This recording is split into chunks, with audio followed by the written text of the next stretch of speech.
Welcome back to my channel. We're at episode 57. To say that I was more innocent than the average kid would be an understatement. My mom was convinced that I would not survive the real world. What was their way of equipping me to face the harsh realities of the real world? Nothing. For instance, we needed to take an early morning train for a class picnic when I was in high school. The train was probably a Kalyan train, Vikroli to Kalyan. We had been excited about this picnic for months. Mom and Dad had plenty of time to prepare me with any instructions for the trip. Nobody said anything to me. I wouldn't suddenly magically know about traveling in local trains, would I? The morning of the picnic, Mom and Dad accompanied me to the station. I got into the train and turned around to wave goodbye to my parents lovingly. But instead of happy, loving goodbye waves from them, I saw them gesturing angrily to get in fast and grab a seat.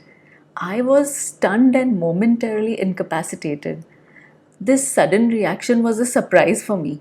I rushed ahead in the train, following the instructions and feeling a little let down.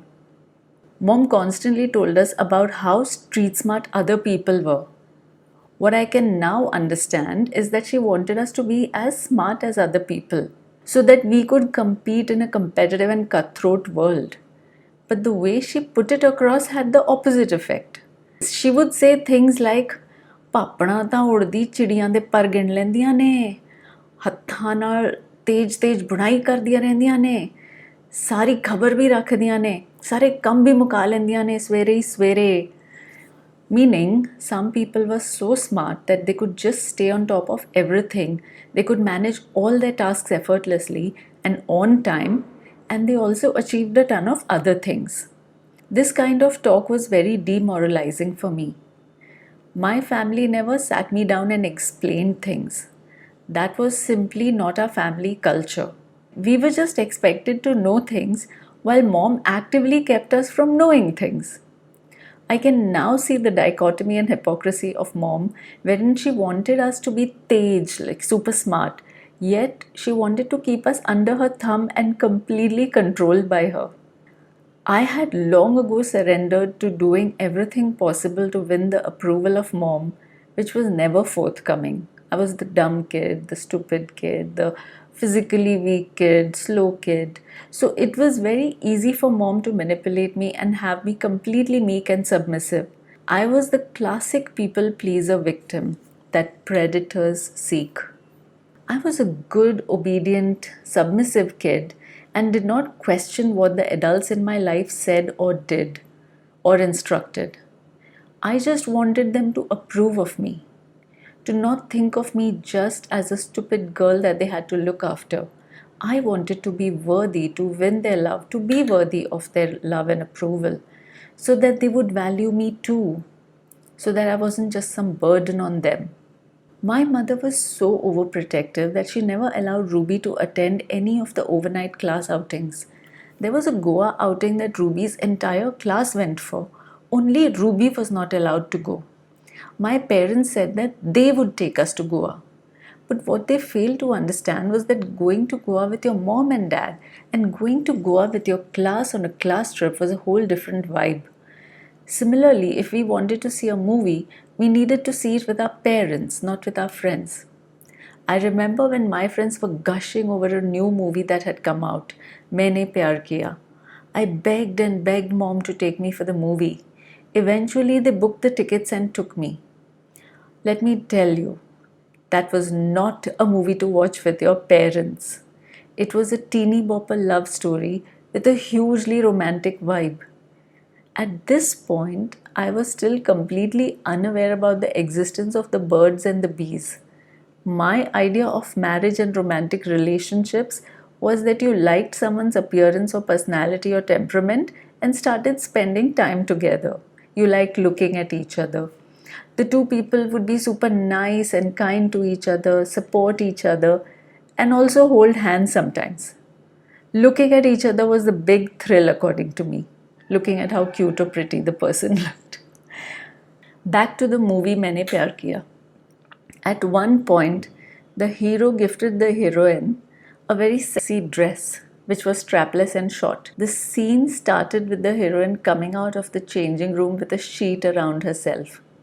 As she walked up to the hero, she dropped the sheet. The camera followed the sheet to the ground, and we could only see their feet. This scene made my mom very angry and she started scolding me. I got very confused about this and I got severe anxiety. As a child, I thought I would get pregnant sitting next to a boy in class. I had no idea what was being implied in this romance scene. And yet I got anxiety from mom scolding me about the scene. Just the way she had gotten angry when I had innocently pointed out how amazing it was that the cow was climbing the cow or the lion was climbing the lion. We were driving by some farms when I had seen what I now realize was a bull mounting a cow. I innocently pointed it out to my parents in amazement, saying, "Look, that cow is climbing the cow." At which point I got scolded by mom and she was very angry. I got confused and intimidated. Another time, there was some documentary about animals on TV. I don't remember if it was a tiger or a lion, but that one mounted the female. And yet again, I was amazed and said, Mom, look, that tiger is climbing the tiger." To which yet again, mom got very angry and scolded me. Whilst my parents failed to educate me about the birds and the bees, why did I not learn any of this in school? The school did have a class called Family Life Education, which I later realized was the sex education class. But on day one of the class, 5 minutes in, while the teacher was still blubbering in an embarrassed manner, I was called for my dance practice. So I lost that chance to be prepared with information. So all of the family life education classes, I was doing my dance practice with my group.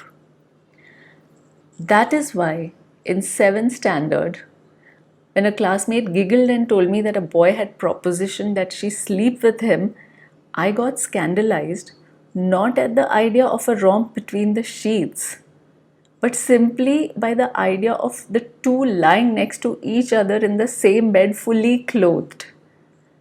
This level of innocence, combined with the fact that I knew I was not smart, made me feel more worthless than ever. I already had an inferiority complex about my hearing ability, my physical and cognitive abilities, as well as my background not being as suave and polished as I thought it should be. I felt insignificant, like I didn't matter. I became inhibited and intimidated. I didn't share my opinion, always worried that I was wrong, that I didn't know enough, that I would come across as a fool if I did share it. I kept feeling like my thoughts, my voice didn't matter, and that it was better to just live like an invisible person, to just be someone in the background. It follows that I was completely unprepared to know what sexual assault was or to deal with it. I was the perfect victim for a predator, timid, scared, and innocent. I'll tell you more about that in the next episode. Till then, stay healthy, stay happy. Bye for now.